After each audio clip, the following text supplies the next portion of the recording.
गुरुर्ब्रह्मा गुरुर्विष्णु गुरुर्देवो महेश्वराय गुरुर्साक्षात् परब्रह्म तस्मै श्री गुरुवे नमः। दंडोत वंदन अनेक बार सर्व कला समरथ डोलन तेरा खो प्रभु नानक दे कर हथ। सब संतन को बंदगी और कोटि कोट प्रणाम। कीट न जाने भृंग को गुर कर ले आप समान, गुर कर ले आप समान। आज दूसरी पंक्ति आरती की जो दूसरी पंक्ति है वो स्वामी जी के चरणों में विनती करेंगे। बड़ी प्यार और एकाग्रता से सुने। धीरज दीपक ज्ञान की बाती, सुरती का घिरथ जले दिन रात। ये आरती ऐसी है, ये रूहानी आरती। संतों की आरती रूहानी होती है। संतों में बाहर की जो चीज़ें हैं उसकी बात जो है उसको पहले पक्ष में रखा जाता है और दूसरे या कहिए कि संपूर्ण पक्ष में जिसको उसमें जो है आंतरिक आरती को रखा जाता है। तो यहाँ पर वाणी में क्या आया है? धीरज दीपक। हमने जो आरती जो अंतर में अपने जो आरती करनी है, दूसरे पक्ष की आरती जो अंतर की आरती है, और अंतर की आरती में दीपक किस चीज़ का लेना है? धीरज का। जिस इंसान को, जिस जीव को, जिस सत्संगी को धीरज नहीं है वो भजन नहीं कर सकता। जिस भी जीव को धीरज नहीं वो इंतज़ार कैसे करेगा, और जो इंतज़ार नहीं कर सकता वो भजन भी नहीं कर सकता। मालिक के आने की, सतगुरु के प्रकट होने की, उस परम देव परम परमात्मा के प्रकट होने की इंतज़ार करनी पड़ती है। उसके लिए हमेशा इंतज़ार और पुकार दोनों ही करनी पड़ती है। धीरज दीपक ज्ञान की बाती, और बाती उस दीपक में अगर सत्संगी ने धीरज धारण कर लिया है तब उसमें ज्ञान की बाती लगेगी। धीरज पहले है और बाती जो ज्ञान की है वो बाद में आएगी। दोनों के समन्वय से हमारा दीपक तैयार हो गया है। धीरज दीपक ज्ञान की बाती, सुरती का घिरथ जले दिन राती। फिर जो हमारी सुरत है, यहाँ हम समझेंगे उसको, जो ध्यान है हमारा वो जागृत होगा, जिसमें बैठने का, परमात्मा की हुजूरी हाज़री भरने का, कुछ टाइम लगाने का, अगर इतना भी सब्र नहीं है तो उसमें धीरज कहाँ से आएगा? और धीरज के बिना वो ज्ञान की जो बाती है वो उसमें कैसे लगेगी? दोनों चीज़ लगनी चाहिए।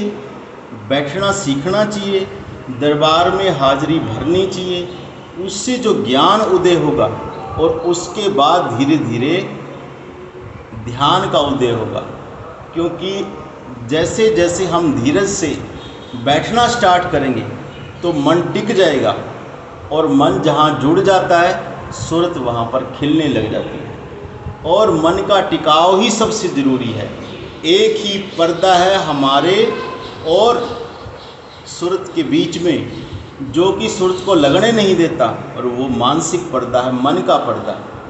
इस मन को टिकाने के लिए धीरज आवश्यक ही आवश्यक। उसके बाद जैसे ही सूरत लगती है वो दीपक जल उठता है। सूरत का दीप जले दिन राती, एक दो दिन नहीं, वो दीपक जलता ही रहता है। बहुत सारे संतों ने तो उसको चिराग कहा है। स्वामी पलटूदास जी ने कहा है, उल्टा कुआ गगन में तिसमें जड़े चिराग। एक अंदर कुआं है, मतलब कि एक अंदर ऊर्ध्वमुख बर्तन जैसा है, उसमें एक चिराग जलता है, एक ज्योति जलती है। वो ज्योति हमें प्रकट करनी है और वो ज्योति हमारे सुरत की ही ज्योति है। वो ज्योति कोई और नहीं, आपकी अपनी ही ज्योति है। उसको प्रकट करने के लिए स्वामी जी के चरणों में जो हम आरती की दूसरी पंक्ति ली है, इसमें बड़े ही सरल भाव से कहा है, इतना सरल विधि से समझा दिया कि आपको इस तरह बैठ के ये चीज़ धारण करनी पड़ेगी, इससे ज्ञान उदय होगा और फिर वो जो सुरत की ज्योत है वो जल उठेगी, दिन रात जल उठेगी। जिसकी दिन रात सुरत जल उठे उससे क्या अगोचर रह जाता है, उससे क्या न देखना बाकी रह जाएगा, क्योंकि उसकी ज्योत जिसकी जल गई और जिसकी सुरत खिल गई उसकी आंतरिक दृष्टि खुल जाती है। जिसकी आंतरिक दृष्टि खुल गई उससे तो जीते जागते ही अपने इष्ट के दर्शन हो जाते हैं, अपने मालिक सतगुरु के दर्शन हो जाते हैं। क्यों? उसके लिए कहीं दूर जाना नहीं पड़ता।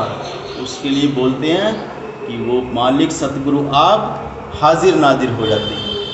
ये जो हाजिर और नाजिर शब्द है इसको ध्यान में रखना, ये पूरे सत्संग लाइन का पूरा निचोड़ है।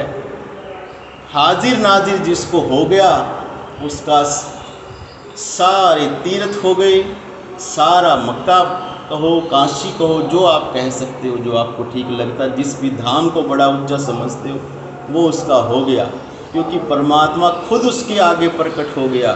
बाकी क्या रहा। इस पंक्ति में इतनी बात से हमें पूरा मूल कुंजी परमात्मा ने हमको दी है।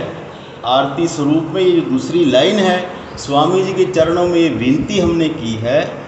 इस विनती की हुई अगर उनकी बख्शिश हुई तो हम चलते रहेंगे, ऐसे ही सत्संग चलता रहेगा।